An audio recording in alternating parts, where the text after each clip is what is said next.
Shalom semuanya. Waduh, kok ada suara ya? Shalom. Oke. Welcome untuk ke Sunday service kita pada hari ini. Meskipun banyak mungkin ada permasalahan juga ya di teknis juga, tapi jangan sampai membuat hal ini membuat kita malah susah ketemu Tuhan, malah kita apapun yang terjadi kita mau datang ke hadirat Tuhan, kita mau datang ke rumahnya. Amin. Mari kita mau siapkan hati kita. Mari kita mulai ibadah kita dengan doa. Saya akan pimpin doa ini. Tuhan, terima kasih Tuhan untuk satu minggu ini penyertaan-Mu Tuhan, untuk setiap kami Tuhan. Terima kasih untuk kebaikan-Mu ya Tuhan di dalam kehidupan kami. Hari ini Tuhan adalah hari-Mu Tuhan, kami mau datang ke hadirat-Mu Tuhan. Kami mau Tuhan membawa persembahan yang terbaik melalui hati kami ya Tuhan. Dan biarlah Tuhan pada hari ini Tuhan kami mau belajar firman-Mu juga Tuhan. Tuhan kami mau membuka hati kami untuk kami belajar.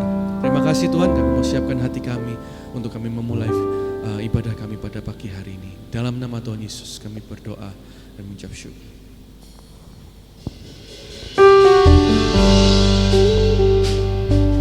Dan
Mari kita puji sembah Tuhan kita. Terima kasih Tuhan. Oh, terima kasih ya Tuhan. Biarlah Tuhan pujian ini menjadi suara doa kami ya Tuhan. Biar hidup kami ini terus Tuhan berkenan di hadapan-Mu Tuhan. Biarlah melalui kehidupan kami ini Engkau melihat kami ya Tuhan, bahwa kami ini setia Tuhan terhadap Engkau Tuhan. Biarlah Tuhan hari ini kami mau lebih lagi Tuhan memuji, memuliakan nama-Mu lebih ya lagi Tuhan. Kami mau memberikan yang terbaik Tuhan yang kami miliki hari ini Tuhan. Dan kami mau siapkan hati kami lebih lagi ya Tuhan. Dalam nama Tuhan Yesus kami berdoa. Amin. Shalom semuanya. Saya undang semua untuk bangkit berdiri yuk. Kita mau lebih semangat memuji Tuhan, amin.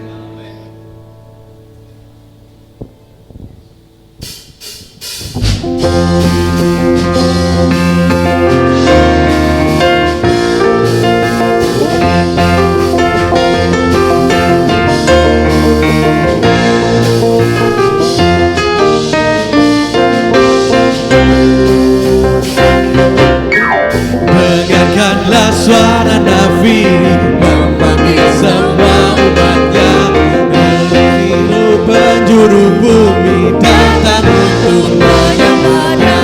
Dengarkanlah suara nafiri memanggil semua umatnya, gereja Tuhan bersatu kini mengangkat tinggi panjangnya. Bersiap maju janganlah lengah, Yesus panglima kita. Semua senjata Allah dalam kuasa Roh Kudus. Api kemuliaannya tercurah dari surga. Beritakan kami semua, bangkitlah gerejanya. Api kemuliaannya tercurah dari surga.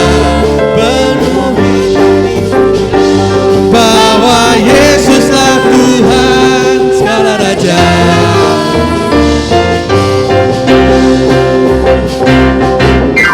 Dengarkanlah suara nafiri memanggil semua umatnya, dari seluruh penjuru bumi datang untuk menyembahnya.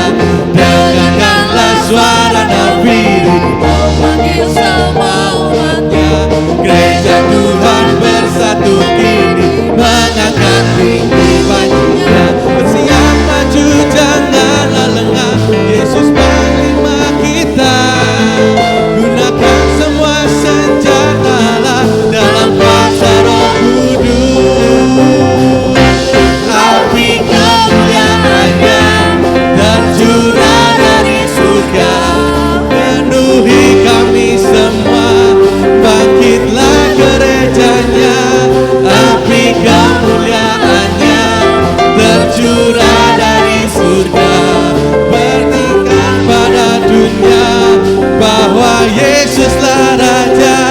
Api kemuliaannya tercurah dari surga. Penuhi kami semua, bangkitlah gerejanya. Api kemuliaannya tercurah dari surga. Beritakan pada dunia bahwa Yesuslah Raja segala raja.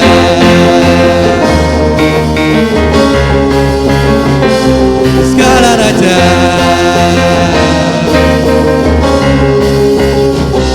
Segala raja.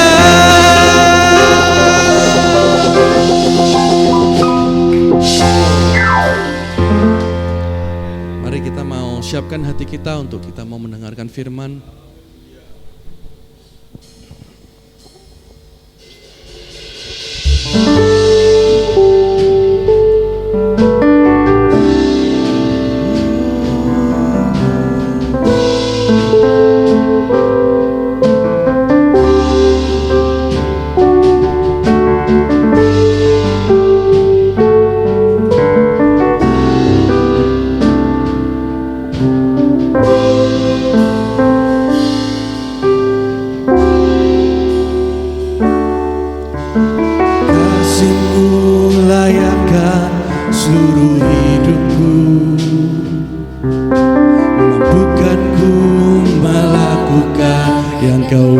inginkan. Tak bisa ku terlepas, kau menggenggam tanganku, lebih mengenal pribadimu. Kasihmu layakkan seluruh hidupku, mampukan ku melakukan yang kau inginkan. Tak bisa ku terlepas, kau menggenggam tanganku, lebih mengenal pribadimu.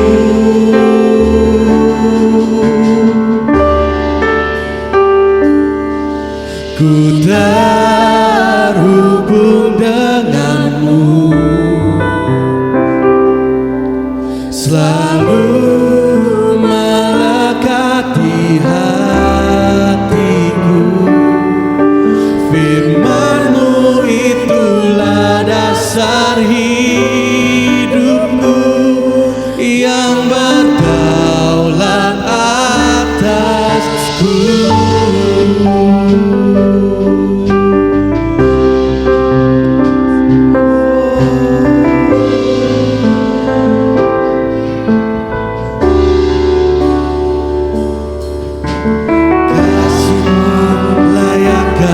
Seluruh hidupku, mampukan ku melakukan yang kau inginkan.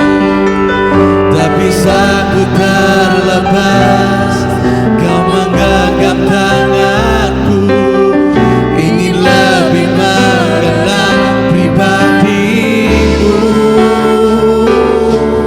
Ku terhubung selalu melekati hatiku. Firman-Mu itulah dasar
kasihi, kita akan merasa lama-lama menjadi hambar dan asing.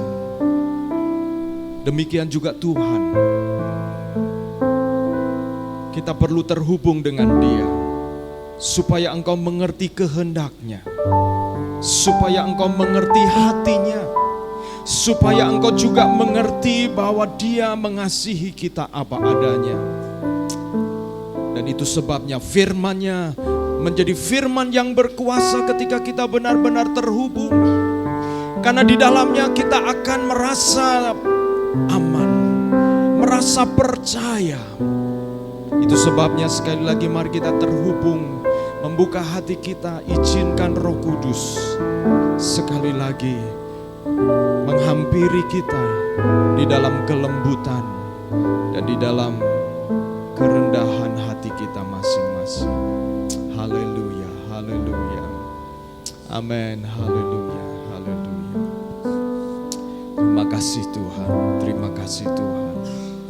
Terima kasih Tuhan, mari kita bersyukur sejenak.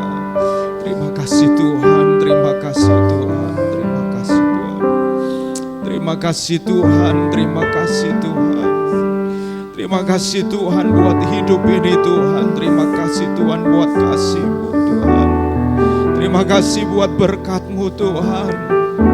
Terima kasih buat waktu yang Kau berikan Tuhan. Terima kasih buat setiap opportunity, setiap kesempatan Tuhan. Terima kasih Tuhan, terima kasih Tuhan buat orang-orang yang ada di sekitar kami Tuhan. Terima kasih buat kasih-Mu yang luar biasa. Terima kasih buat anugerah-Mu dan kasih setia-Mu yang selalu baru bagi setiap kami Tuhan. Engkau hadir, Engkau ada di tengah-tengah kami. Terima kasih buat hadirat-Mu Tuhan. Kami bersyukur Tuhan, haleluya, haleluya. Terima kasih Tuhan. Amin, haleluya, haleluya, haleluya. Terima kasih Tuhan. Terima kasih Tuhan. Terima kasih Tuhan. Demi nama Yesus Kristus, kami siap terhubung dengan-Mu melalui firman-Mu. Haleluya. Amin, amin. Puji Tuhan, silakan duduk kembali. Iya, haleluya. Shalom, saudara-saudara. Shalom. Ya, selamat pagi saya ucapkan kepada kita semuanya. Pagi hari ini kita akan dilayani oleh Ibu Ari, ya, Ibu Endang Ari, Ibu Endang Hapsari sebenarnya namanya, tapi dipanggil dengan Ibu Ari, ya. Saya mengenal beliau sudah lama sekali, mulai dari belum menikah, single, sampai kemudian menikah dan Tuhan karuniakan 4 anak, 4 putri dan 4 putra, ya. Ya, dua-dua. Oh, jadinya 8 ya. Ya, pagi-pagi berhitung otak agak kurang sedikit ya. Ya, 2 putri dan 2 putra. Saya mengenal mereka karena mereka tinggal di kompleks kampus yang ada di Malang, di Sati, dan mengenal anak-anak sejak kecil. Ada di antara mereka yang juga teman dari anak-anak saya, dan senang untuk bisa sekali lagi kita diberkati oleh hambanya dari perspektif yang berbeda, dari seorang hamba Tuhan masuk sekolah teologi, melayani, dan kemudian tetapi beliau merasa bahwa dia mau melayani di bidang ini begitu ya, dan bersama dengan keluarganya melewati up and down, tetapi saya melihat keluarga ini adalah keluarga yang setia kepada Tuhan. Mari kita akan welcome Ibu Ari, silakan melayani kita semuanya. Ya.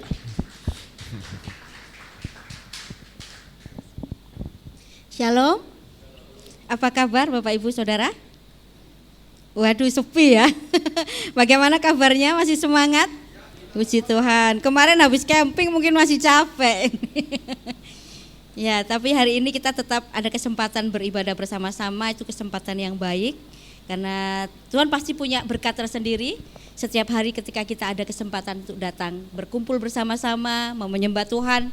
Dia akan sediakan sesuatu yang bisa kita bawa pulang dan kita simpan untuk kita lakukan di dalam kehidupan kita. Ya, tema hari ini adalah tentang transformasi gitu ya. Kuasa Roh Kudus untuk transformasi. Nah, waktu saya mendapatkan tema ini saya langsung ingat Transformer. Ada yang suka Transformer enggak? Anak saya dulu paling suka itu yang warna kuning itu, Bumblebee ya. Sama yang merah biru itu, udah saya enggak terlalu mengikuti, tapi sedikit tahu karena anak-anak saya suka nonton filmnya dan juga beli mainannya begitu. Nah, kalau bicara tentang sesuatu yang berhubungan dengan transformasi adalah mengenai perubahan.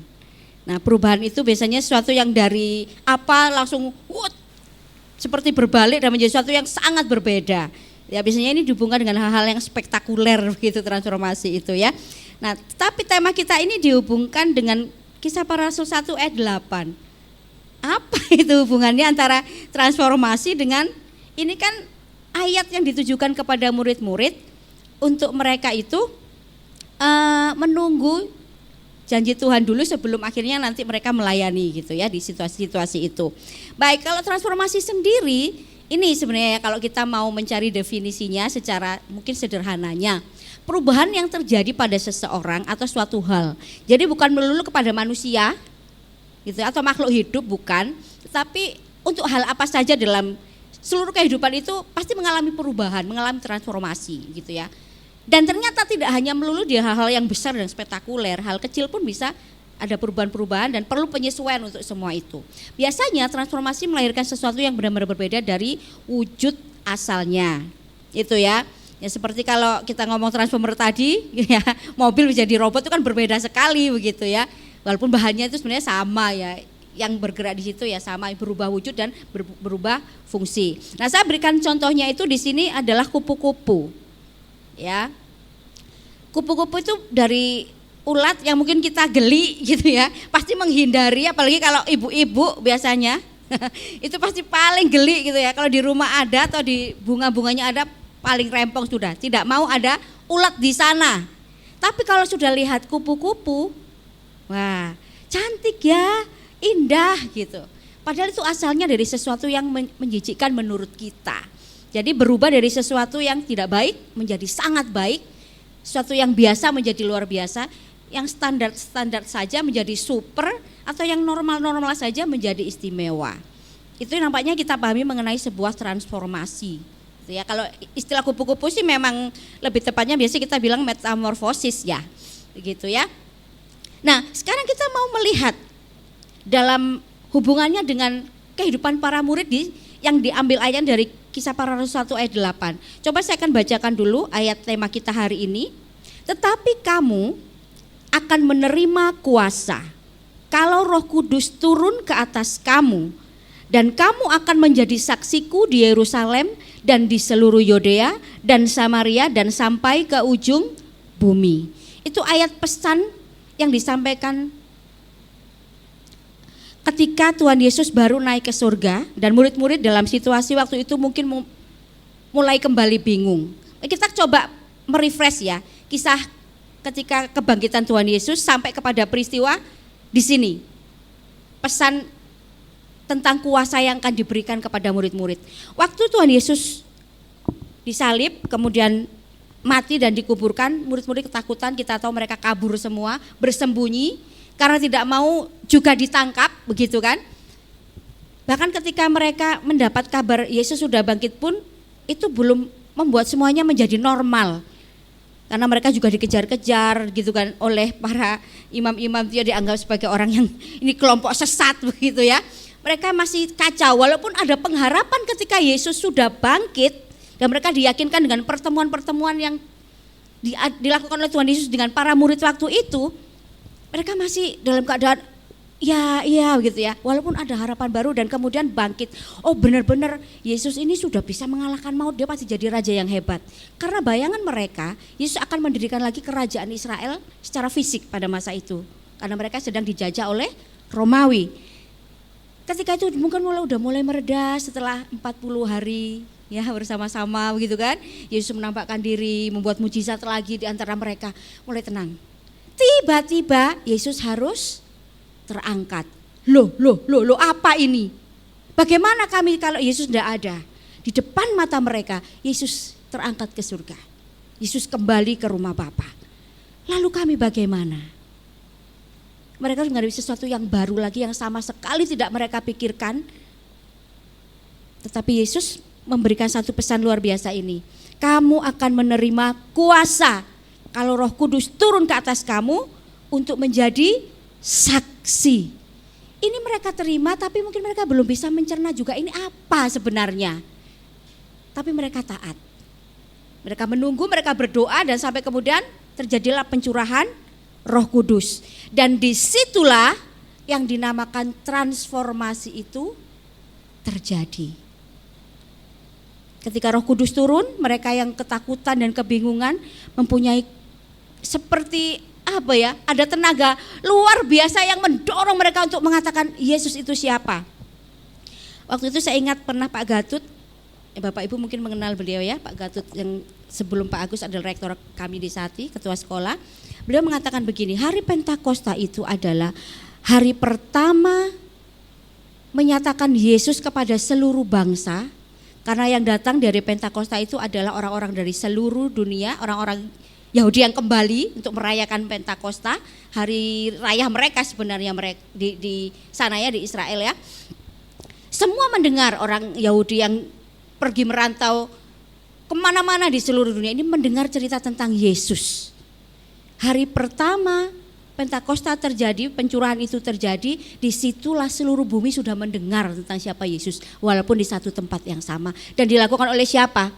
Khotbahnya Petrus, seorang yang pernah mengkhianati Tuhan Yesus, menyangkali Tuhan Yesus karena takut ditangkap. Ketika Roh Kudus turun, kekuatan luar biasa itu menaungi dirinya, dengan gagah berani dia mengatakan kepada semua orang tentang siapa Yesus. Itu yang terjadi di hari itu. Roh Kudus benar dinyatakan dan benar menyatakan ada kuasa terjadi di atas kehidupan murid Yesus. Nah, sekarang kita akan mencoba lebih jauh untuk kehidupan kita sekarang begitu ya. Bahwa kita memang harus mengalami perubahan. Tidak cukup hanya hidup menjadi orang Kristen biasa, tetapi kita harus mengalami perubahan demi perubahan dalam kehidupan kita sebagai orang yang percaya kepada Tuhan Yesus. Karena kita tahu ada rencana Tuhan di dalam kehidupan kita masing-masing. Dan rencana itu harus digenapi. Gitu ya, harus digenapi. Tuhan mau kita bekerja bersama-sama dengan Dia untuk menyelesaikan rencana yang sudah Dia buat untuk hidup kita. Murid-murid pada waktu itu pun sama, tidak ngerti rencana Tuhan itu seperti apa untuk mereka. Tapi mereka mau belajar taat, mau belajar ikut. Dan ketika Roh Kudus hadir, mereka dipenuhi Roh Kudus, mereka bertransformasi luar biasa dan menjadi saksi yang luar biasa juga. Dimanapun mereka berada, kemanapun mereka pergi, mereka menunjukkan dan menyatakan siapa Yesus kepada semua orang. Itu yang kita pelajari ya. Bahkan kalau mau lebih paham lagi silakan membaca Kisah Para Rasul, bagaimana para murid itu tanpa takut penjara, tanpa takut ancaman mati. Ya, bahkan mereka menganggap itu sebagai kebahagiaan bisa menderita untuk Yesus. Karena orang kan selama ini kalau mendengar kata penderitaan maunya kabur ya. Siapa mau menderita? Enggak ada. Tapi mereka dengan bangga bisa berkata, ini adalah kebahagiaan karena bisa menderita buat Yesus. Karena apa? Ada kuasa Roh Kudus yang mengubah cara pikir mereka, bagaimana mereka menjalani kehidupan itu menjadi begitu berbeda. Nah, dari ayat yang kita baca tadi, ayat kunci kita hari ini, ada dua pelajaran penting yang kita bisa ikuti bersama-sama ya.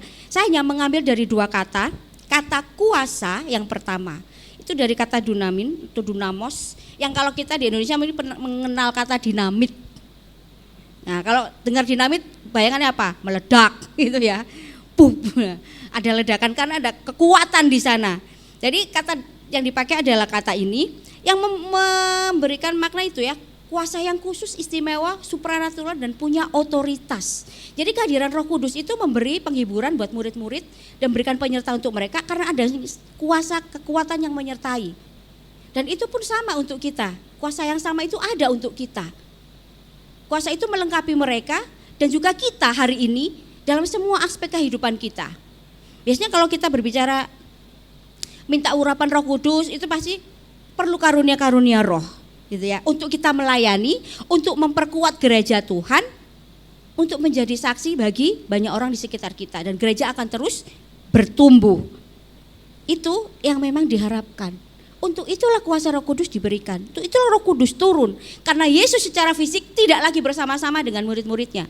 Dan kalau Yesus secara fisik yang datang, walaupun dia maha kuasa, dengan fisiknya dia sengaja membatasi kuasanya. Walaupun dia ngomong di sana-sana bisa terjadi, tetapi dia tidak bisa hadir di segala tempat di waktu yang sama. Karena dia membatasi kuasanya. Tapi kalau Roh Kudus, kita di sini, yang di Amerika, di Eropa, di mana saja, semua kita merasakan kehadiran Tuhan ada, dan dia berkarya bekerja di sana. Kata yang kedua adalah kata saksi. Dari kata martures, ya. Slide-nya minta tolong untuk dilanjutkan. Terima kasih. Nah, saksi ini merujuk kepada saksi mata yang benar yang punya hubungan langsung dengan Yesus. Itu yang pertama. Ya, jadi ada relation pribadi secara pribadi. Makanya di situ ya dituliskan his by direct personal relationship. Karena para murid-murid waktu itu yang menjadi rasul itu memang langsung hidup bersama Yesus 3,5 tahun, mengikuti kemana saja. Itu saksi mata yang jelas, tidak mungkin berdusta. Itu benar-benar kalau misalnya di pengadilan itu sah gitu ya. Dan apa yang mereka nyatakan, mereka ceritakan kemudian, ya itu sah. Tapi kemudian ada saksi lain yang mungkin tidak hidup, tidak bersama-sama Yesus, yang nyata ada di bumi, tapi mengalami bagaimana Yesus bekerja dalam kehidupannya. Contohnya rasul, satu-satunya rasul yang tidak hidup bersama Yesus kita tahu, Rasul Paulus. Sampai ditentangkan, kamu tidak hidup sama Yesus, ngaku-ngaku jadi rasul, karena dia tidak pernah bersama-sama Yesus. Tetapi Yesus lah yang mengangkat dia menjadi rasul, dan perjumpaan pribadi dalam pertobatan itu menjadi tonggak untuk kemudian Paulus bisa menyatakan siapa Yesus. Kemudian dari hari-harinya dia mengalami terus dalam kehidupan sehari bagaimana Tuhan Yesus bekerja dalam kehidupannya melalui Roh Kudus. Kita pun sama.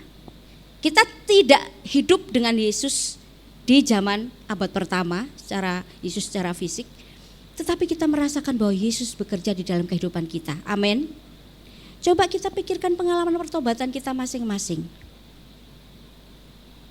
Kalau bukan karena sentuhan kuasa Roh Kudus, kita tidak akan bisa berkata, iya Yesus itu Tuhan.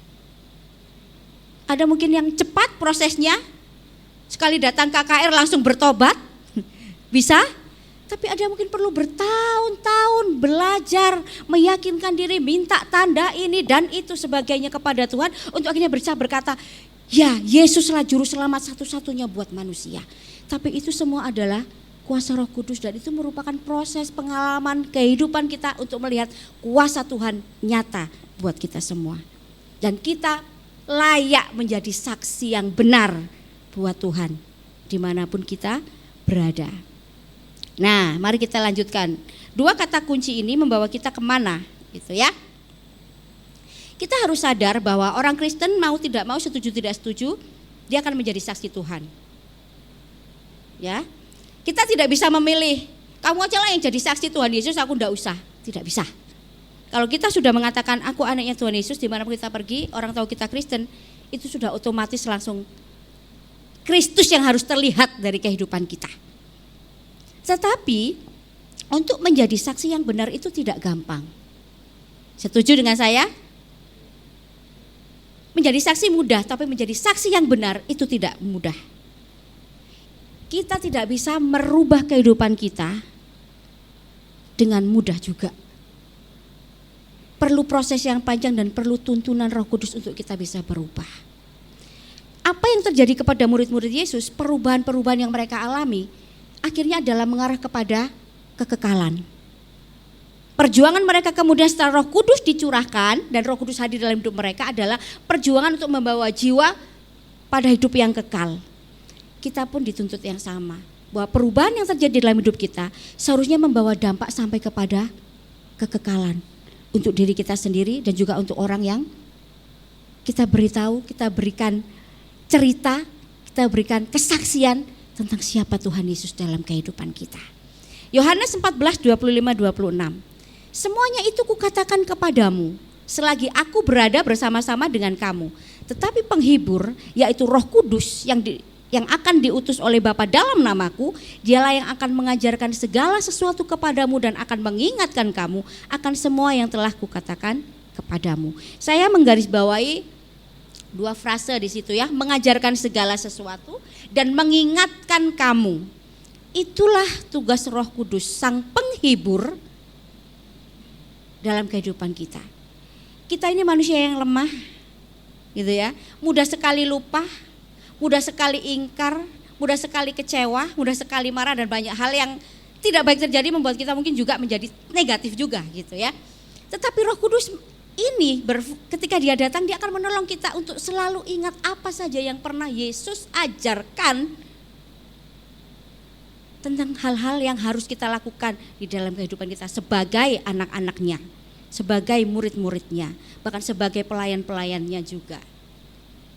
Juga mengingatkan segala sesuatu yang memang harus kita lakukan. Kita lanjutkan. Dalam Yohanes 16 ayat 7 sampai 14, ini agak panjang ya. Saya mungkin akan bacakan agak cepat, tapi kita akan perhatikan di beberapa kata yang saya ambil di sana. Namun benar yang kukatakan ini kepadamu adalah lebih berguna bagi kamu jika aku pergi. Ini malam dimana ketika tidak lama Yesus akan disalibkan, dia berpesan banyak kepada murid-muridnya. Yohanes mencatat dengan begitu detail dan rinci sekali. Ya, lebih berguna bagi kamu jika aku pergi. Sebab jikalau aku tidak pergi, penghibur itu tidak akan datang kepadamu. Tetapi jikalau aku pergi, aku akan mengutus dia kepadamu. Dan kalau ia datang, perhatikan, ia akan menginsafkan dunia akan dosa, kebenaran, dan penghakiman. Akan dosa karena mereka tetap tidak percaya kepadaku, akan kebenaran karena aku pergi kepada Bapa dan kamu tidak melihat aku lagi, akan penghakiman karena penguasa dunia ini telah dihukum. Masih banyak hal yang harus kukatakan kepadamu, tetapi sekarang kamu belum dapat menanggungnya. Tetapi apabila ia datang, yaitu Roh kebenaran, ia akan memimpin kamu ke dalam seluruh kebenaran. Saya sampai sini saja. Ada 4 kata yang saya ambil di situ dari ayat-ayat ini. Kebenaran. Yesus menyatakan tidak sekali ya, Roh Kudus akan menginsafkan, menunjukkan kebenaran, dan Yesus bahkan yang menyebut Roh Kudus adalah Roh kebenaran. Kebenaran yang adil, jujur, dapat dipercaya, yang memiliki ajaran yang benar dan mengarahkan kepada iman yang benar. Menginsafkan, dia akan memberikan teguran, menunjukkan kesalahan dan mendisiplin kita untuk kembali kepada kebenaran itu. Memimpin kita, menunjukkan jalan, mengajar dan menuntun kemana langkah yang harus kita tempuh. Dan pada akhirnya di ayat yang terakhir di ayat 14 sebenarnya bahwa semua yang dilakukan ini akan membawa kemuliaan bagi dia, bagi Bapa, untuk menyatakan Yesus kepada dunia ini. Karena itu tujuannya Roh Kudus datang untuk membuat kita menjadi saksi, para murid menjadi saksi agar Bapa dipermuliakan, agar Yesus dipermuliakan. Semua akan tahu siapakah Yesus itu. Jadi jika kita mengizinkan Roh Kudus sepenuhnya bekerja di dalam kita seperti para murid yang terbuka, walaupun saat itu mereka tidak mengerti, ya, mereka mampu menjadi saksi yang luar biasa hebat buat Tuhan Yesus. Petrus, seorang yang mengkhianati Tuhan, gitu ya, dia takut untuk ditangkap waktu itu, sampai 3 kali dia bilang gak kenal. Tapi ketika Yesus kembali datang dan membawa dia, Roh Kudus turun ke atas kehidupannya, dia menjadi gembala sidang gereja mula-mula, ya, pemimpin pertama gereja. Jadi seorang yang tidak kenal takut, memang seorang sifatnya seperti itu pada dasar awalnya ya, tetapi dengan Roh Kudus yang menaungi kehidupannya, dia luar biasa hebat. Dia mengalami mujizat, masuk penjara, dilepaskan secara ajaib oleh malaikat. Kita tahu ceritanya walaupun tidak tertulis di dalam Alkitab bahwa Petrus bahkan mati dengan cara apa? Disalib dengan kepala di bawah. Itu kalau sebelum dia mendapat Roh Kudus paling seperti waktu melihat Yesus mau disalib ya. Gak kenal aku, bukan aku gitu. Ini aja gitu. Tapi tidak, karena Roh Kudus sudah ada dalam dirinya, mengalami transformasi itu. dia bahkan berkata, aku tidak layak mati seperti Yesus. Makanya dia milih untuk disalib, terpalik.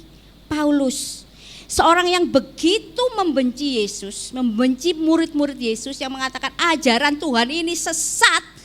Dia yang maju paling pertama untuk menghabisi mereka. Kita tahu kehidupannya yang terbalik. Dia menjadi orang yang paling luar biasa, memberitakan Injil kemana-mana. Bahkan tujuannya ke Roma tercapai, sekalipun di sana akhirnya dia menghadapi persidangan ya karena tuntutan. Dianggap menjadi orang yang menyesatkan banyak orang. Kita lihat Paulus mengalami transformasi luar biasa. Dulunya dia seorang yang mungkin akan menjadi pemimpin agama luar biasa karena kecerdasannya, tapi akhirnya dia harus meninggalkan semua itu demi Yesus yang dulu dia benci. Kemudian dia rangkul dan dia terus pegang sampai akhir hidupnya. Bagaimana dengan kita? Transformasi apa yang sudah kita alami bersama Roh Kudus? Kalau kita merenungkan, pasti kita mengalami perubahan demi perubahan. Amin. Tapi itu belum selesai. Nah, kalau kita mau terbuka terus dan rela agar Roh Kudus membuat transformasi dalam kehidupan kita, ini yang harus kita pegang. Kita tahu bahwa Roh Kudus ada roh kebenaran. Jadi mari kita tinggal di dalam kebenaran itu. Bertobat, sudah bertobat Bu saya. Bertobatlah setiap hari. Amin. Karena kita masih sering melakukan kesalahan. Ya pasti nggak pengen lo berbuat dosa. Kita tahu itu nggak disukai Tuhan. Dan kita juga nggak suka gitu ya, sudah sebagai anak Tuhan pasti nggak suka lo berbuat dosa. Tapi kita suka kepleset kan. Entah mungkin ngomongnya kita jadi nggak memberkati. Mungkin pikiran kita jadi yang aneh-aneh. Bahkan mungkin kita tidak tahu ya, ada masih kebiasaan-kebiasaan buruk yang orang nggak lihat tapi Tuhan masih bisa lihat ya. Tuhan akan terus lihat. Itu harus kita singkirkan. Kita masih bergumul di sana. Kita masih perlu bertobat setiap hari. Kita masih perlu mengizinkan Roh Kudus terus mengubah hidup kita sesuai firman dan kehendaknya. Karena bukan sehebat apa pelayanan kita. Karena bukan sebanyak apa orang yang kita pertobatkan. Tapi pada akhirnya Tuhan berkata apa? Aku mengenal kamu karena kamu melakukan kehendak Bapakku. Jadi ayo kita berubah untuk terus belajar melakukan kehendak Tuhan dalam hidup kita. Dan menjaga hidup kita kudus setiap hari. Karena roh kebenaran itu menuntut kita kepada kebenaran. Supaya kita tidak ada di titik yang salah. Kebenaran Tuhan adalah memurnikan kita menjadi kudus. Terus bertumbuh ke arah Dia. Yang kedua, dengan kehidupan di dalam kebenaran, maka kita bisa menyatakan Yesus kepada semua orang. Gak perlu banyak ngomong, bahkan mungkin kita sekarang kalau disuruh bersaksi itu susah ya. Apalagi di dunia postmodern ini, kebenaran itu soalnya relatif gitu. Menurutmu lah, menurutku enggak kan gitu ya. Itu susah sekali.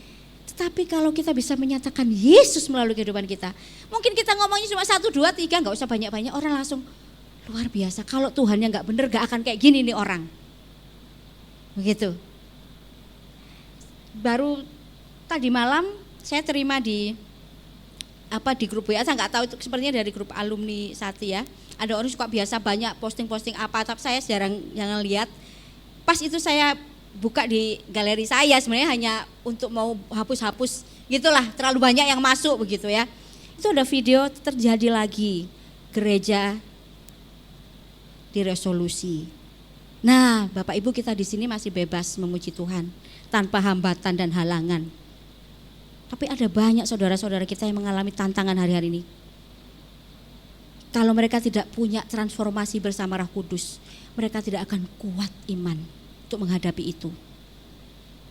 Kita berharap mereka yang diizinkan hari ini oleh Tuhan menghadapi itu, mereka tidak akan meninggalkan Tuhan. Tapi mereka akan tetap berani menyatakan siapa Yesus kepada semua orang di tengah situasi mereka yang sulit. Itu bisa terjadi karena apa? Ada transformasi melalui perkataan, pikiran, perbuatan kita. Jadi orang bisa melihat Yesus, wah omongannya menjadi berkat. Ya, enggak gosipin orang, enggak maki orang. Dalam pikiran kita, orang enggak lihat apa yang kita pikir, tapi itu tidak bisa kita sembunyikan dari Tuhan. Mazmur 139 kan berkata begitu. Bahkan sebelum aku bicara Tuhan tahu, berarti masih di sini Tuhan tahu apakah pikiran kita benar atau pikiran kita salah. Nah, melalui perbuatan kita juga orang akan menilai apakah ada Yesus dalam kehidupan kita. Yang ketiga, kalau sudah hidup dalam kebenaran, bisa menyatakan Yesus dalam kehidupan kita, maka kemuliaan Tuhan itulah yang akan kita nyatakan. Tetap rendah hati, tetap terbuka dengan pembentukan Tuhan, tetap taat dalam pimpinan Tuhan, dan biarkan dengan semua itu orang akan bisa memuliakan Tuhan karena kita. Gitu. Ini tidak mudah, perjuangan yang panjang, tetapi pasti kita semua bisa melewatinya karena ada Tuhan bersama kita. Terpenting Roh Kudus selalu menyertai kehidupan kita. Saya menjadi ibu asrama di Sati ini masuk tahun yang ke-12. Jadi bukan waktu yang pendek untuk bisa bersama-sama dengan para mahasiswa itu dari berbagai pulau gitu ya. Bahkan saya sering bilang kalau Sati itu adalah Indonesia mini. Karena dari Sumatera ada sampai Papua ada, bahkan dari Timor Leste selalu tiap tahun mengirim juga mahasiswanya begitu ya. Mengirimkan utusan untuk menjadi mahasiswa di Sati. Nah, kadang-kadang saya suka ngobrol sama mereka, apalagi kalau sudah yang sampai di tingkat atas. Kami punya dosen-dosen ya dan staf diberikan kelompok-kelompok kecil untuk seperti KTB begitu sama mereka. Kami pertemuan 2 kali dalam 1 bulan. Ada kalinya saya tanya mereka, gimana kamu sebelum di Sati sama sudah di sini gitu ya. Tidak sedikit mereka yang mengatakan mengalami banyak perubahan yang sama sekali tidak mereka perkirakan. Saya percaya bukan karena Satinya punya sistem yang baik kok. Walaupun itu perlu, betul ya Pak Agus ya. Harus punya sistem yang baik karena mau menolong mereka menjadi hamba Tuhan yang hebat pada waktu mereka sudah pelayanan nanti selesai sekolah. Tetapi kalau hati mereka tidak terbuka dengan Tuhan, dengan Roh Kudus yang memang mau memimpin hidup mereka, transformasi itu tidak akan bisa terjadi. Kalau mereka keras kepala, ya nggak lulus-lulus ujiannya. Ada satu orang waktu jadi anak bimbingan saya, waktu mau lulus ya hampir wisuda. Bu, kalau saya ingat saya dulu, judes sekali lihat orang semuanya pengennya maki-maki. Tapi sekarang ini saya rasanya kok, saya nggak tahu kok bisa begitu. Karena Roh Kudus diizinkan bekerja dalam hidupnya. Itu tidak sedikit yang berkata begitu. Bahkan hal-hal yang sangat sepele. Contohnya dia dari Jakarta, biasa apa-apa dilayani di rumah, masuk asrama kan semua harus bisa sendiri. Ya kan? Dia bilang, aduh dulu saya menata spray saja nggak bisa. Tapi di Sati dia belajar. Bukan hanya hal-hal kecil itu, sampai belajar memimpin. Dari orang yang nggak tahu nata spray ini, dia jadi asisten asrama. Saya mana pernah tahu dia dulu nggak pernah belajar menata spray di rumah. Yang saya lihat dia bisa memimpin. Yang saya lihat dia baik, anaknya nurut, bisa diajak kerjasama. Dan dia cerita, itu semua karena dia terbuka, Roh Kudus mengizinkan untuk dia diubahkan. Walaupun menjadi pemimpin itu nggak mudah. Kadang temannya nggak cocok, ya diomelin, ya apa. Tapi itulah prosesnya. Ketika ada Roh Kudus akan menolong dia untuk kuat. Dan menjadi seseorang yang luar biasa ketika dia nanti keluar melayani Tuhan. Bagaimana dengan kita? Seberapa banyak transformasi sudah kita alami bersama Tuhan? Transformasi hidup kita hanya bisa kita kerjakan. Hanya bisa dikerjakan oleh Roh Kudus yang berkuasa hidup kita. Kalau kita tidak mengizinkan, Roh Kudus akan diam karena dia bukan pemaksa. Ya, kalau kita dipenuhi Roh Kudus, dikuasai Roh Kudus itu bukan seperti orang kerasukan gitu kan, yang nggak bisa mengendalikan diri kan, tidak. Kita tetap bisa memilih mau taat apa tidak. Roh Kudus akan bicara terus di dalam hati. Tapi kalau semakin kita mengeraskan diri, masih ngotot maunya kita sendiri, dia akan memilih diam. Silahkan, itu pilihanmu, pada akhirnya seperti itu. Kita yang harus memberikan diri untuk dipimpin dan dituntun. Roh Kudus punya kuasa yang luar biasa. Kayak dinamit itu loh, meledak-ledak, gak ada habisnya kekuatannya. Tapi itu bisa berpengaruh atau tidak dalam diri kita untuk pada akhirnya kita bisa menjadi saksi bagi Kristus. Kecuali kita yang rela untuk diberdayakan oleh Dia. Ada satu tulisan dari sebuah buku tentang Roh Kudus yang saya baca, dan dia menyatakan seperti ini. dari Pak Brian J. Bailey, Roh Kudus tidak hanya tertarik untuk menyelamatkan kita, tetapi juga ingin agar kita memiliki kemenangan yang sempurna atas daging kita yang cenderung melakukan dosa. Maksud utama Tuhan menyelamatkan kita adalah agar kita menjadi benar-benar bebas dari manusia lama kita melalui kuasa Roh Kudus yang luar biasa. Tidak cukup kita diselamatkan, haleluya amin, dan bergembira terus setiap hari. Lebih dari itu, kita harus mengalami transformasi demi transformasi melalui kuasa Roh Kudus. Karena dengan demikian, maka kita bisa menjadi saksi yang luar biasa buat Tuhan. Amin. Mari kita akan tundukkan kepala. Kita mau merenungkan firman Tuhan yang mungkin tidak panjang, tetapi kita tahu bahwa kita membutuhkan pertolongan Tuhan untuk menjadi orang-orang yang bisa bertransformasi sesuai kehendak Tuhan.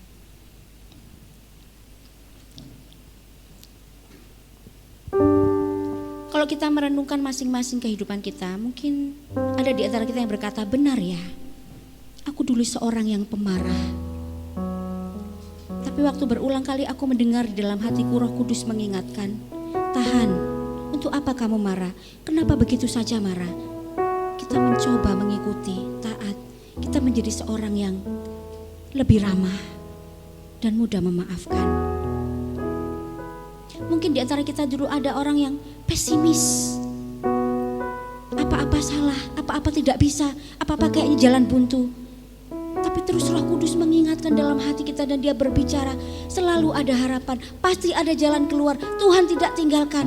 Kita menjadi seorang yang kemudian yakin setiap langkah Tuhan menuntun dan kita akan menemukan jalan-jalan terbaik dalam hidup kita. Itu terjadi karena Roh Kudus memenuhi hidup kita dan kita izinkan Dia bekerja. Hari ini pun Dia masih belum selesai dengan kita. Mungkin kita merasa baik-baik saja, tetapi Roh Kudus melihat masih ada satu di pojok diri kita itu yang harus dikulik, yang harus dibongkar untuk menjadi lebih indah lagi di hadapan Tuhan. Ayo kita rela untuk Roh Kudus terus bekerja. Semakin terbuka, semakin mudah Dia mengubah kehidupan kita. Mari kita akan naikkan pujian menjadi pengakuan kita di hadapan Tuhan, bahwa karena Roh Kudus Dia memampukan kita pulih, menang bersama Tuhan.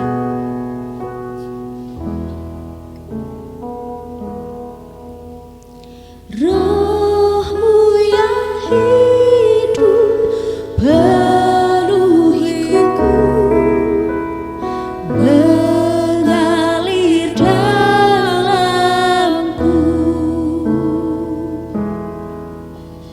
jiwaku tenang bersama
sudah menjadi saksi yang benar buat Tuhan ataukah tidak. Transformasi dari Roh Kudus akan terus ada sejauh apa kita rela untuk dibentuk. Saat ini masing-masing kita, ayo kita berbicara kepada Tuhan. Izinkan Dia melihat di sisi yang terdalam dari hidup kita. Bagian mana yang sebenarnya Dia mau ubah, izinkan itu untuk dilakukan oleh Roh Kudus. Mungkin kita merasa gak mungkin Tuhan, gak bisa Tuhan aku berubah, gak mungkin aku lepas dari ini Tuhan, aku gak sanggup Tuhan. Roh Kudus tidak pernah meninggalkan kita. Dia mau, sangat mau membawa kita ke dalam kebenaran itu. Biarkan Dia melakukan bagiannya dan kita pun melakukan bagian kita. Haleluya. Terima kasih Tuhan. Kami tahu bahwa Engkau mengenal setiap kami. Jamah setiap hati kami, seluruh hidup kami, agar kami bisa berubah sesuai kehendak-Mu dan menjadi saksi seperti yang Engkau inginkan. Tolong setiap kami ya Tuhan, mampukan kami untuk rela dibuka, dibongkar dan dibentuk ulang menjadi seperti kehendak-Mu. Roh-Mu yang kudus pulihkanku, Roh-Mu yang kudus pulihkanku. Engkaulah damaiku, ku hidup oleh anugerah-Mu, ku hidup oleh anugerah-Mu yang menyertaiku, yang menyertaiku, yang menyertaiku. Ku buka hati untuk jamahan-Mu, berserah penuh di hadirat-Mu. Kau ambil alih seluruh hidupku di altar-Mu, menyembah. Ini aku buka hatiku untuk jamahan-Mu, berserah penuh di hadirat-Mu. Kau ambil alih seluruh hidupku di altar-Mu, menyembah-Mu. Buka hati, aku serahkan kepada Pak Agus. Bahanku berserah di Hadirat-Mu,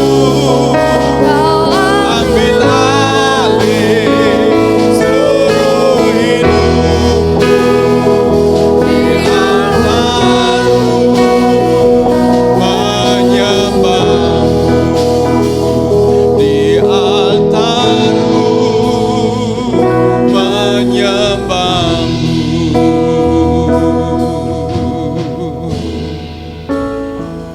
Haleluya.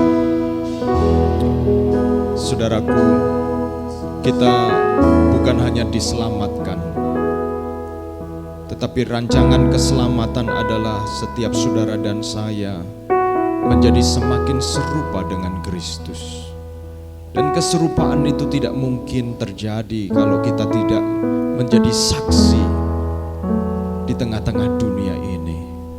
Ketika kita menjadi saksi, kita mencerminkan Tuhan Yesus kepada dunia ini. Entah ketika kita berhasil, entah ketika kita ada di dalam lembah, di dalam kesulitan hidup, di dalam tantangan persoalan, di dalam kepuasan, di dalam kekecewaan, di dalam ketidakada harapan maupun ketika kita bersemangat dan penuh pengharapan. Semua Tuhan izinkan terjadi supaya saudara dan saya bisa bersaksi kepada dunia ini tentang siapa Tuhan yang kau sembah, tentang siapa Tuhan yang menyelamatkan dan memberikan jaminan kekal bagi setiap kita. Bayangkan kalau kita tidak ada pengalaman, apa yang kita bisa saksikan tentang Tuhan. Mari kita bangkit berdiri bersama-sama. Kemungkinan ada di antara saudara yang ada di dalam pengalaman-pengalaman yang mungkin bukan pengalaman yang menyenangkan. Tapi percayalah, kalau Roh Kudus turun ke atas kamu, maka kamu akan menerima kuasa. Kamu akan menjadi saksi. Karena Roh Kudus ketika sakit, ketika sembuh, ketika sehat, ketika kita bahkan menghadapi kesulitan yang paling berat sekalipun, Roh Kudus disediakan supaya kita mengalami transformasi. Berapa banyak di antara kita sadar bahwa kita tidak mungkin berubah sebelum kita mentok, sebelum kita terjebak, sebelum kita terjepit. Tapi Tuhan rindu saudara dan saya tidak harus berubah karena kita mengalami penderitaan, mengalami kesulitan. Roh Kudus juga rindu saudara dan saya mengalami perubahan karena kita membuka hati kita. Buka hatimu, buka hatimu, sehingga dengan demikian kita bisa mendengar suara Roh Kudus yang berbicara lembut kepada kita. Haleluya. Mari kita datang kepada Tuhan. Kami menghampiri Engkau sekali lagi Tuhan. Engkau Tuhan yang baik bagi kami. Engkau yang mengerti setiap kami. Dalam perjalanan hidup kami Tuhan. Biar Tuhan Engkau Roh Kudus sekali lagi Engkau nyatakan, supaya kami menerima kuasa untuk menghadapi segala sesuatu, kuasa untuk mengalami perubahan hidup dan menjadi saksi-Mu yang hidup ya Tuhan. Terima kasih ya Tuhan, kami mengucap syukur Engkau memberkati hamba-Mu Ibu Ari yang sudah menyampaikan kebenaran firman-Mu, dan Kau berkati kami semuanya. Demi nama Yesus kami bersyukur dan berdoa. Amin. Puji Tuhan, silakan duduk. Saya serahkan Henry untuk sampaikan pengumuman. Ya, terima kasih Bu Endang Hapsari atas sermonnya. Ya, bersyukur teman-teman bisa ketemu lagi kita bersama-sama. Terima kasih atas sermonnya yang bagus sekali ya. Saya mau singkat komentar sedikit atau apa yang saya tangkap dikit itu. Roh Kudus itu memang bagi saya pribadi ya, paling enggak saya itu paling bingung dengan pribadi Roh Kudus ini siapa sebenarnya. Jadi paling enggak kalau Yesus kan bisa lah, kalau Bapa ya sudah pencipta, Yesus itu anaknya, Roh Kudus ini siapa. Nah itu saya memang agak bingung. Terus tadi biasanya ada, ayo terimalah Roh Kudus. Saya sudah terima, ayo kerjalah di dalam hidupku. Tapi seperti saya kayak kalau istilah perdukunan itu diisi gitu ya, kita diisi biar kebal. Saya kan sudah izinkan si dukun itu ngisi saya, nah oke. Nah kalau Roh Kudus ini saya kan sudah izinkan, ayo Roh Kudus bekerjalah di dalam saya, kerjalah. Tapi ya saya paling enggak hari ini dapat sesuatu yang bukan gitu caranya. Ya kan disuruh bukan disuruh ya, mekanismenya kan bertobatlah, hidup kudus. Karena kan ada ayatnya juga dosa-dosamu yang menghalangi Tuhan untuk mengerjakan sesuatu atau melihat kamu gitu. Jadi ya dari situ saya mengerti, oh ya Roh Kudus itu tidak seperti kita nyeletuk gitu ya. Ayo kerjalah Roh Kudus seperti tenaga dalam gitu ya. Yaitu terima kasih saya bersyukur saya bisa dijelaskan lebih lagi tentang Roh Kudus ini. Ya teman-teman, kami harap teman-teman juga terus bisa hadir ya dalam kebaktian setiap minggunya agar kita tidak pernah putus dalam perenungan kita secara komunal juga ya, secara pribadi juga ya. Nah, tiba saatnya kita akan memberikan persembahan.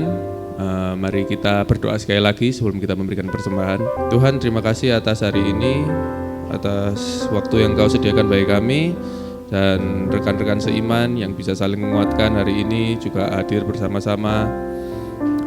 tiba saatnya Tuhan kami akan memberikan persembahan, Engkau selidiki, sertai hati dan pikiran kami Tuhan ketika kami memberi. Biarlah Engkau layakkan, Engkau luruskan arah pikiran kami Tuhan dalam memberikan persembahan sebagai tanda syukur atau puji-pujian terhadap Engkau Tuhan. Terima kasih, dalam nama Yesus kami berdoa, amin. Ya, teman-teman silakan ya memberikan persembahan secara fisik maupun secara online ya, bisa bebas terserah saja.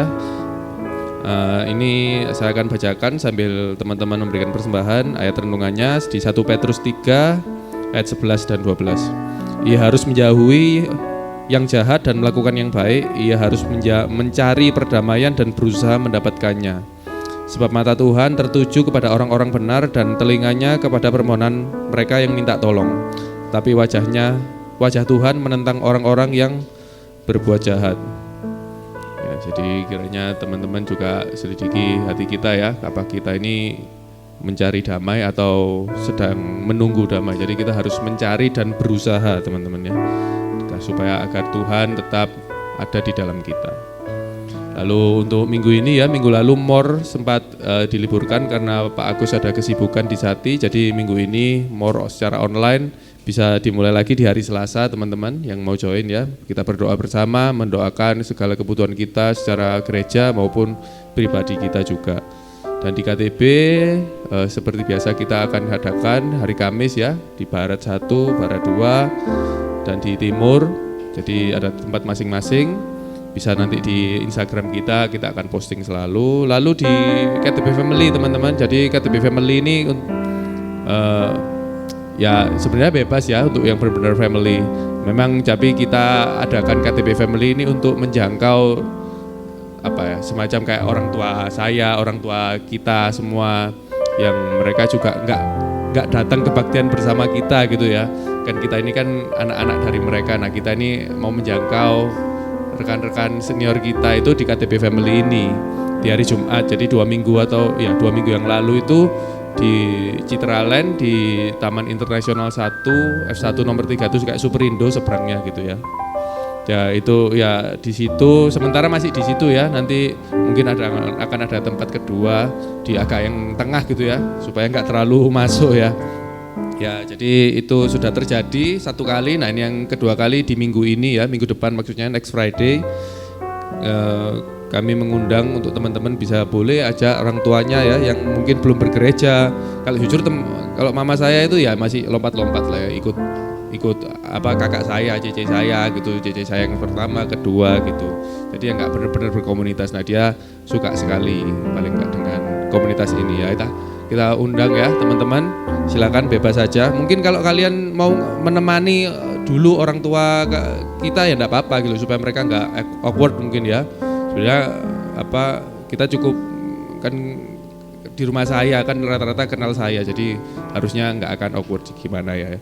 Jadi lalu di Rise Up Community hari Sabtu ya, kalau itu untuk teman-teman kuliah di hari Sabtu. Nah minggu lalu kemarin sudah ada camping, wah seru sekali ya teman-teman ya. Tapi saya tunggu story-nya kok nggak ada, kok nggak muncul. Iya. Sebenarnya saya mau nyusul tapi sudah ada yang nyusul ya. Ada Wiyang, Prisil dan siapa itu ya? Dani Grace ya yang nyusul kemarin. Ya kita harap dengan adanya komunitas mahasiswa ini kita bisa refresh juga ya, menjangkau segalanya lah, senior, kita kalangan kita sendiri maupun yang muda-muda ya. Ya itu aja teman-teman, kita akan ketemu minggu depan lagi ya. Bersyukur kita selalu bisa datang hari Minggu beribadah bersama. Ya Tuhan Yesus memberkati. Saya kembalikan ke Pak Agus. Terima kasih Hendri buat pengumumannya. Saudara-saudara, firman Tuhan mengajak kita untuk menjadi saksi ya. Jadi saksi hari ini itu beda dengan 20 tahun lalu, 30 tahun yang lalu. Ya memang lewat kehidupan kita atau lewat perkataan. Tapi sekarang itu jadi saksi sebenarnya jauh lebih mudah lewat sosial media ya. Tadi Hendri nyeletuk gitu, camp setelah camp mana story-nya. Nah itu jadi saksi, jangan dipek dewe ya saudara-saudara. Excitement berkat, nah, ini ditunggu-tunggu begitu ya. ditunggu-tunggu. Jadi kenapa saya kadang-kadang story sedikit ya? Kenapa? Karena ada orang-orang yang sebenarnya secara sengaja menunggu dari saya begitu ya. Dan kadang-kadang saya dapat tanggapan begitu ya, seperti hari ini ya, karena kita ada sedikit gangguan dengan multimedia gitu ya. Tapi waktu ada lagu yang baik saya coba storykan. Lalu biasanya lagu itu ya isinya apa, terhubung begitu ya. Tadi saya baru saja tulis gitu, apakah engkau sudah terhubung dengan Tuhan Yesus? Tuhan Yesus sanggup menyelamatkan dan memulihkanmu. Langsung beda responnya saudara. Saya jadi ingat ya saudara, kadang-kadang kita kayak story itu kayak pengumuman. Coba sekali-kali story bukan pengumuman, tapi menanyakan. Kalau kita camping kayak gini, kamu mau ikut nggak? Gitu ya, begitu ya. Oke, gimana raise up? Ya, ya di sini ada supporting timnya, yaitu Rio dan Pan. Langsung melakukan gebrakan camping begitu bersama. Saya tanya makan apa gitu, karena campingnya di hutan ya. Wah, ternyata lengkap saudara ya, ada hamnya, ada bakso bakarnya. Saya bilang, wah ini niat bener. Jangan sampai kalah kita KTB Family. Jangan sampai kalah Barat 1 ya. Jangan sampai kalah Barat 2 dan juga KTB Timur ya. Mari kita semangat bersama-sama dengan Tuhan saudara, karena kalau kita bersama-sama melayani Tuhan dengan penuh sukacita, itu juga menjadi saksi buat orang lain. Amin saudara. Mari kita akan akhiri ibadah kita pada kesempatan pagi hari ini. Saudara, kita akan bangkit berdiri. Ketika saya tanyakan untuk KTB Family kepada mamanya Hendry, apakah bisa kita ada di tempat KTB Family untuk yang kedua ini? Langsung jawabannya, sangat bisa. Mantap ya saudara. Senang ya saudara. Sekarang waktunya kita bisa menjadi berkat. Biarlah Tuhan tolong memberikan kita kepekaan. Roh Kudus, tolong saya ingin jadi saksi. Pimpin saya Tuhan, pimpin saya. Itu bentuk keterbukaan saudara. Itu bentuk keterbukaan. Dan kiranya Tuhan tolong kita untuk kita menjadi saksi dalam minggu ini. Mari kita akan akhiri, dan kita akan mengakhiri dengan penuh sukacita sekali lagi ya. Kita tolong lagu tadi tercurah tadi apa tuh? Api kemuliaanmu, api kemuliaanmu. Kita akhiri bersama-sama dengan penuh sukacita ya.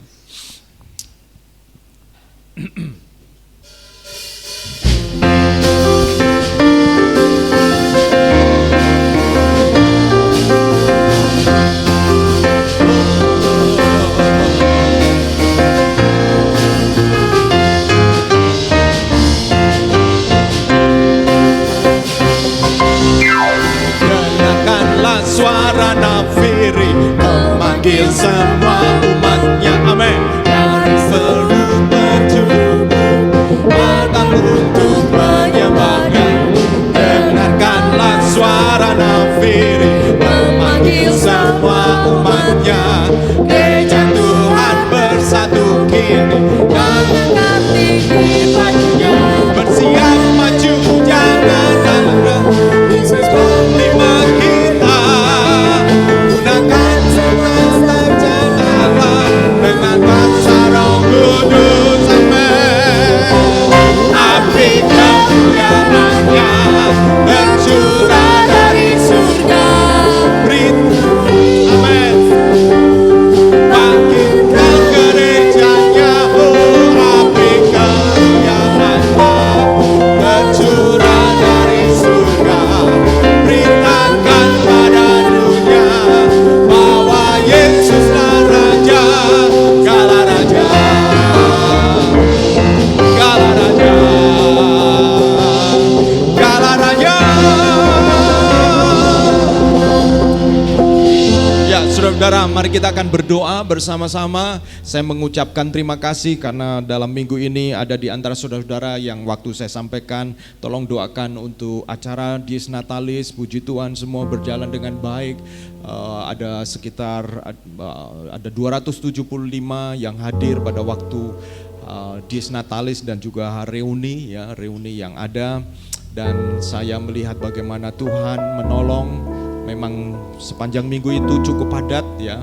Saya harus memberikan laporan tahunan untuk pertanggungjawaban di hadapan board members hari Senin, hari Selasa Dies Natalis, hari Rabu, Kamis reuni akbar, hari Kamis, Jumat, Sabtu saya memimpin sebuah, karena saya menjadi Direktur Departemen Pendidikan Pelayan Injil seluruh gereja sidang jemaat Allah untuk 13 sekolah teologi.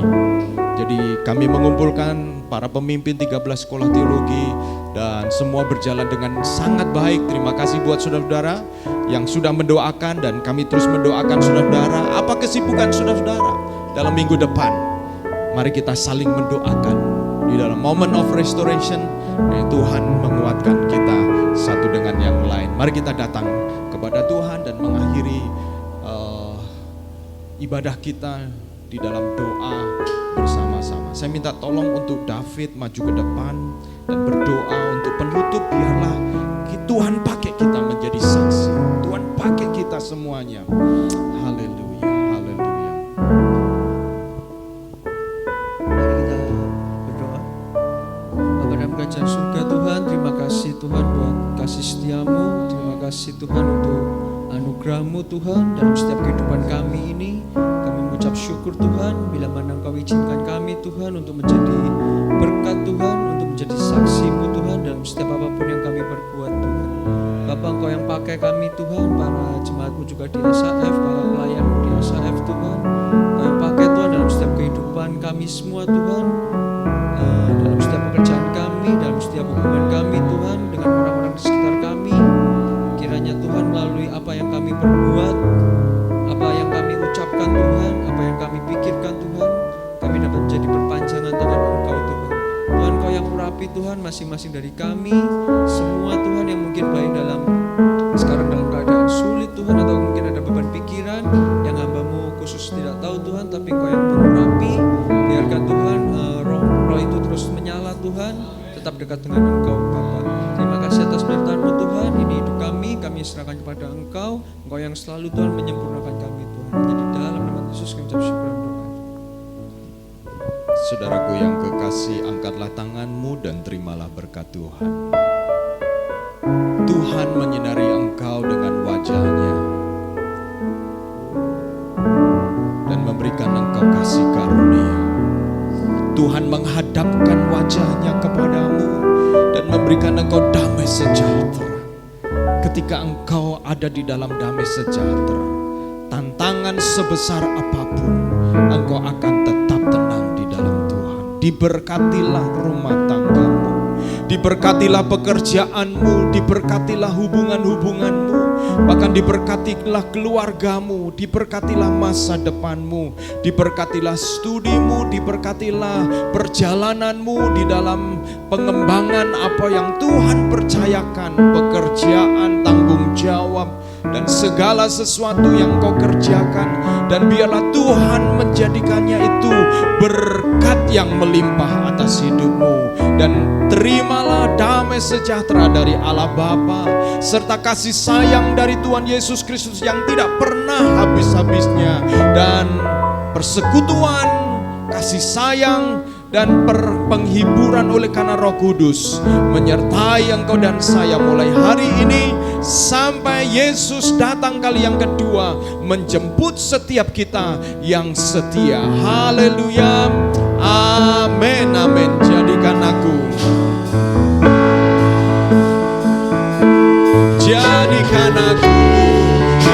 indah yang kau pandang.